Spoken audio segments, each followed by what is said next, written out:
Tollywood power star Pawan Kalyan నటించిన latest movie Harihara Veeramallu cinema box office దగ్గర భారీ అంచనాల నడుమ ఈ నెల 24న రిలీజ్ అవ్వడానికి సిద్ధమవుతూ ఉండగా సినిమా అఫీషియల్ ట్రైలర్ ను రీసెంట్ గా రిలీజ్ చేయగా రిలీజ్ కి ముందు వరకు పెద్దగా బజ్ ఏమీ లేకపోయినా కానీ ఒక్కసారి రిలీజ్ అయిన తర్వాత అమాంతం క్రేజ్ సినిమా మీద ఓ రేంజ్ లో పెరిగిపోయింది. ఆ రేంజ్ లో రికార్డులను కూడా వ్యూస్ పరంగా సొంతం చేసుకున్న ఈ ట్రైలర్ టాలీవుడ్ రికార్డులనే కాదు సౌత్ రికార్డులను కూడా బ్రేక్ చేసి సరికొత్త సంచలనం సృష్టించింది. మొత్తం మీద 24 గంటల్లో 47.02 మిలియన్ల వ్యూస్ మార్కును సొంతం చేసుకుని ఆల్ టైమ్ ఎపిక్ రికార్డును సొంతం చేసుకున్న ఈ ట్రైలర్ లైక్స్ పరంగా 7,18,700,000 దాకా లైక్స్ మార్కును అందుకుంది. లైక్స్ పరంగా టాప్ 10 లో ఎంటర్ కాలేకపోయినా కానీ వ్యూస్ పరంగా ప్రీవియస్ రికార్డు కన్నా కూడా ఆల్మోస్ట్ 2.4 మిలియన్ల వరకు వ్యూస్ ఎక్కువగా సొంతం చేసుకుని కొత్త రికార్డును నమోదు చేసింది.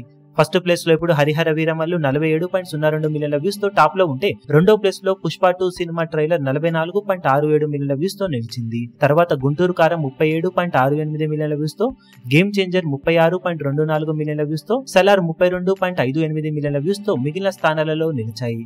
సౌత్ పరంగా కూడా ఇప్పుడు ఈ సినిమాలే టాప్ లో ఉండటం విశేషం కాగా అటు టాలీవుడ్ పరంగా ఇటు సౌత్ పరంగా వ్యూస్ పరంగా ఆల్ టైమ్ రికార్డుతో హరిహర వీరమల్లు సినిమా సంచలనం సృష్టించి సినిమా మీద బజ్ ను అమాంతం పెంచేసింది. ఇక బాక్సాఫీస్ దగ్గర రిలీజ్ అయ్యాక కూడా ఇదే రేంజ్ లో టాక్ కనుక వస్తే ఇక కలెక్షన్ల పరంగా పవర్ స్టార్ తన ర్యాంపేజ్ ను బాక్సాఫీస్ దగ్గర చూపించే అవకాశం ఎంతైనా ఉంటుందని చెప్పాలి. ఇప్పుడు ఈ వీడియో మీకు నచ్చినట్లయితే లైక్ చేయండి, షేర్ చేయండి, ఛానల్ ను సబ్స్క్రైబ్ చేయడం మాత్రం మరవకండి. ఏ చిన్న అప్డేట్ ను మిస్ అవ్వకూడదు అనుకుంటే బెల్ ఐకాన్ ను ప్రెస్ చేయండి.